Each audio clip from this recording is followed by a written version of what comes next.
d'autres prérogatives. Oui. Donc il y a la responsabilité à situer ailleurs également. Oui, oui. Oui, donc l'université joue son rôle, Absolument. qui est celui de former des gens. Voilà, des gens aptes Maintenant qu'on leur trouve des servir emplois. leur société. Oui. Alors maintenant que la société, par la classe politique, arrive à les insérer dans les différents secteurs qui en ont besoin, ce serait bien. Mais M. Kane, vous savez, il y a quand même un paradoxe. Un pays comme le Sénégal, où vraiment nous avons presque un médecin pour 60 malades, ou même plus, que les médecins soient au chômage, vous pensez que c'est normal? Il y a quelque part une inadéquation. Oui. En tout cas, quelque chose que l'esprit humain ne peut pas accepter. C'est pareil dans le domaine de l'enseignement.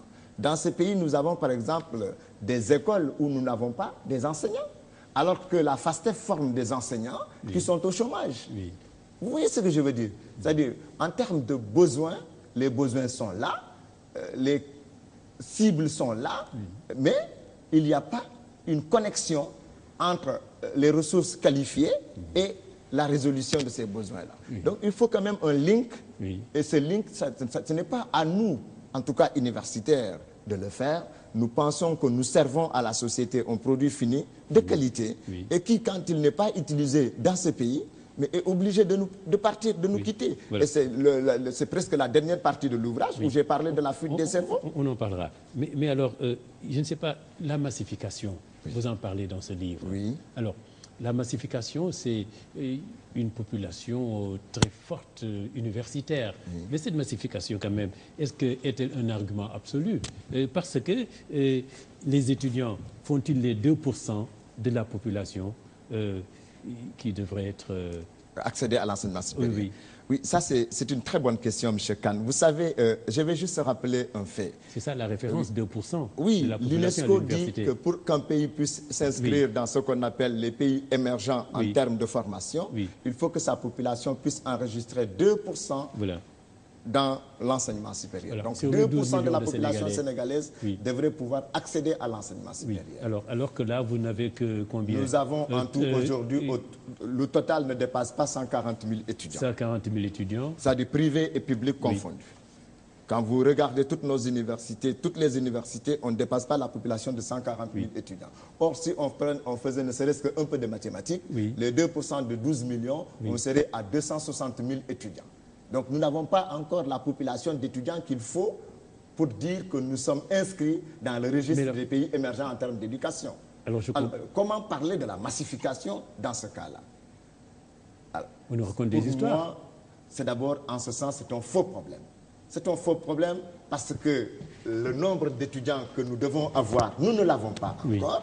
Et on parle de surplus d'étudiants. Mais c'est aussi d'autre part un véritable problème parce que la base étant élargie et le sommet n'arrive pas à accueillir cette base, donc cette population d'élèves qui accèdent à l'enseignement supérieur et qui aujourd'hui trouvent au niveau de cet enseignement supérieur très peu d'infrastructures pour les accueillir, très peu de personnel d'encadrement, très peu de moyens également pour les mettre à l'aise. Oui, donc, et là, je pourrais entrer dans tous ces détails-là, si vous le permettez. C'est-à-dire, en termes d'infrastructures, nous n'avons pas assez de salles, nous n'avons pas assez d'amphis. Donc, le trop-plein des amphis, le trop-plein des salles de classe explique pourquoi on parle de massification.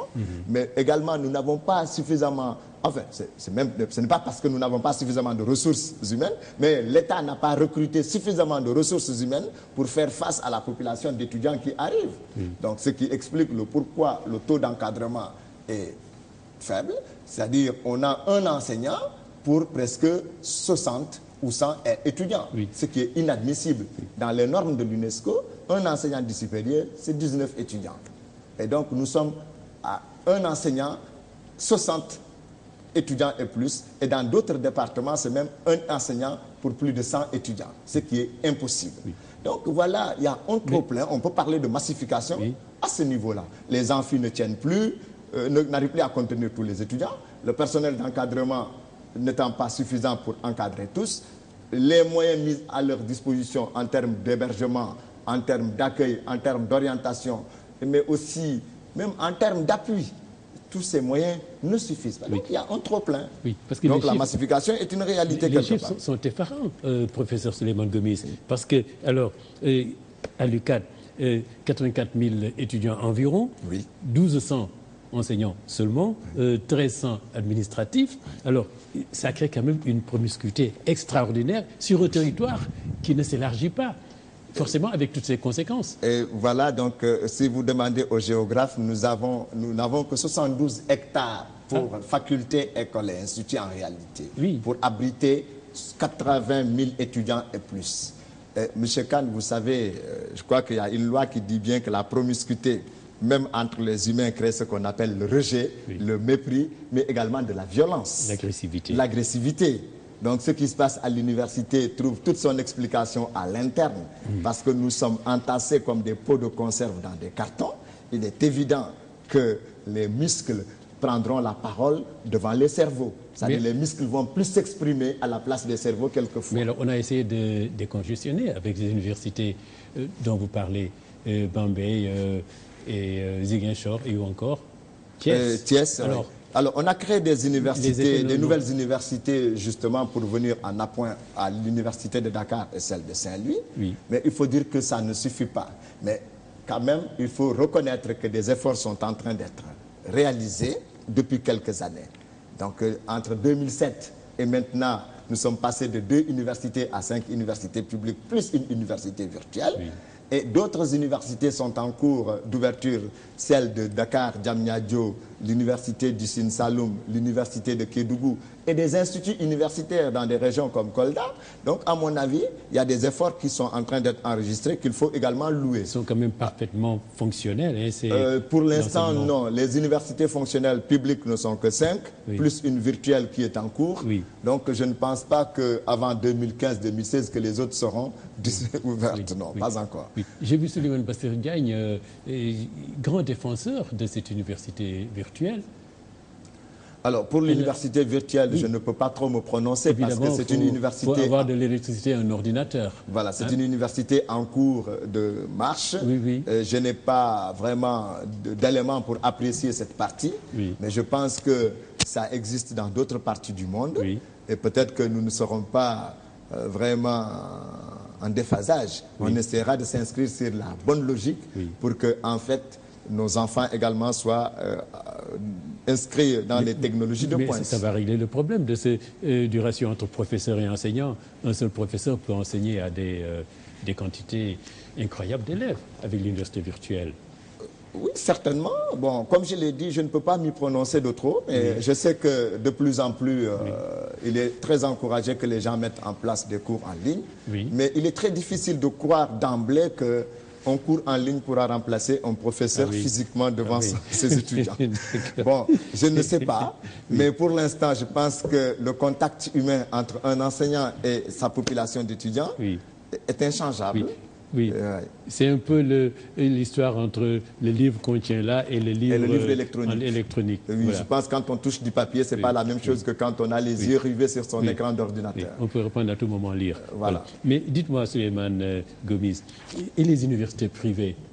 Alors, vous n'en parlez pas, parce que vous avez choisi, vous, de parler des universités publiques, et je ne sais pas pourquoi. Vous n'avez pas du tout étudié le cas des universités privées? Oui, il faut dire que l'ouvrage ne concerne pas les universités privées, mais j'en parle juste un peu comme ça pour montrer quand même que c'est une partie donc, de l'enseignement supérieur qui, en tout cas, n'est pas en reste, parce que c'est une partie qui apporte vraiment une bonne bouffée d'oxygène aux universités publiques en les décongestionnant un tout petit peu. Un tout petit peu. 90 universités publiques, 90, ce n'est pas un tout petit peu. Oui, mais vous savez, c'est des universités encore à l'état embryonnaire.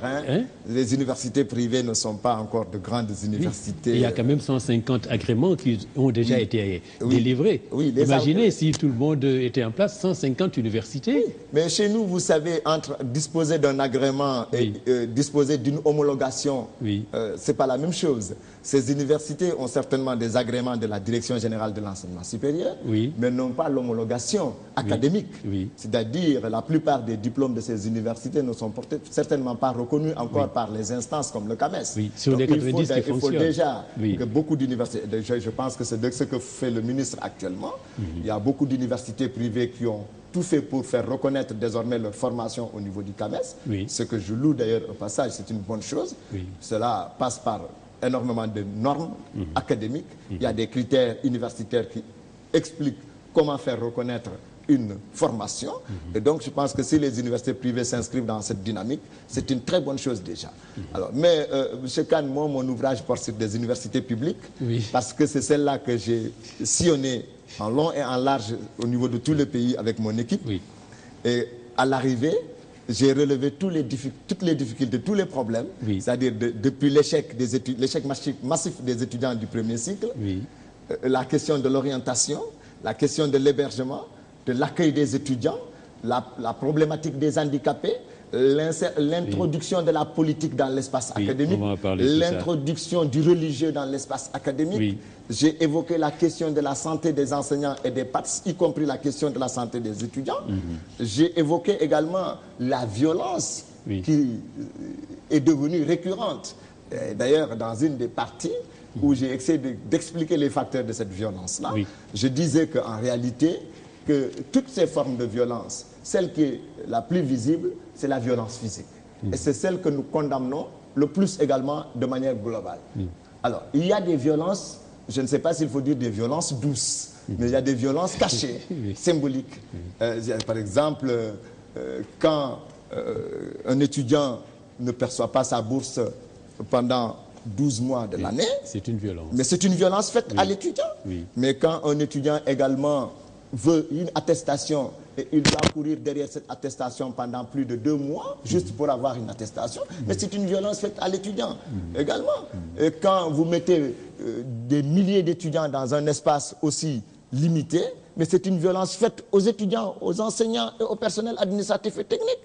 Et quand vous mettez une seule personne pour délivrer je ne sais pas combien d'attestations également, donc la surcharge de travail que vous mettez sur cette personne-là est une violence. Mais ça va jusqu'à la note que l'enseignant peut également affecter à l'étudiant. Et si la note ne peut même pas être expliquée à son étudiant comment il est arrivé à cette note-là, mais c'est également un manquement. Donc les formes de violence sont énormes. Et dans l'ouvrage, j'ai parlé de toutes ces formes-là. J'ai parlé même d'une forme qui est très rare, la violence sexuelle, c'est-à-dire les hommes qui parfois font du harcèlement aux jeunes filles. Etc. Donc l'ouvrage renferme tous ces éléments dans la société, c'est-à-dire cette violence que nous enregistrons dans la société sénégalaise, on la retrouve de manière intégrale dans l'espace académique. Voilà, c'est ça que vous dites en fait. Exact. Ce qui se passe dans le pays, dans la ville, dans les villes, c'est ce qui se passe exactement à l'université. Absolument, les arrogances verbales, les arrogances physiques. Donc c'est normal qu'on y ait une mosquée, c'est normal que les partis politiques y aient des militants. Voilà qu'aujourd'hui, vous savez, je vais vous dire, quand j'ai parcouru les universités du pays, j'ai trouvé tellement de problèmes autour du religieux, ceux qui étaient contre et ceux qui étaient pour, l'implantation des mosquées dans l'espace académique, et ceux qui, en réponse à tout cela, prévoient d'installer d'autres formes religieuses, c'est-à-dire au sud par exemple, on me disait qu'il s'apprêtait à mettre le bois sacré dans l'espace académique. Donc toutes ces cohabitations qui doivent quand même aller ensemble en termes de religieux, mais c'est extraordinaire de voir un peu tout cela se développer sous le regard des autorités. Oui, c'est cela. Et je pense que... la question, c'est cela. Mais moi, je ne fais qu'analyser et dire, voilà, ce que nous avons et quelles sont les voies de solution possibles face à ces phénomènes-là. Donc, la politique, c'est pareil. La politique, on ne peut pas l'effacer de l'université. Ce n'est même pas ça la vocation de l'université. Au contraire, l'université forme des futurs dirigeants. Donc, il faut déjà les instruire au syndicalisme et à la politique. Mais de manière saine, de manière très encadrée. Il faut que les plus méritants soient plus encouragés à disposer de la direction de ces appareils. Mais ce n'est pas les plus médiocres qui doivent quand même conduire les plus brillants. Ça, c'est quand même le paradoxe quelquefois. Quand vous arrivez à l'université, il n'est pas dit que ceux qui sont à la tête des amicales sont les meilleurs étudiants. Si le critère de mérite était mis en avant pour être élu, je pense que ceux qui sont à la tête peut-être ne le seront pas.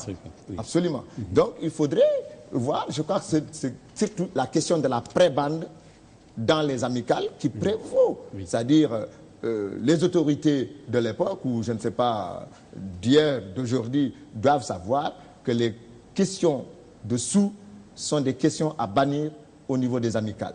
Les politiques doivent savoir également que l'argent, ça pollue l'atmosphère dans les universités. Et il faudra éviter de financer les amicales sous cette forme-là.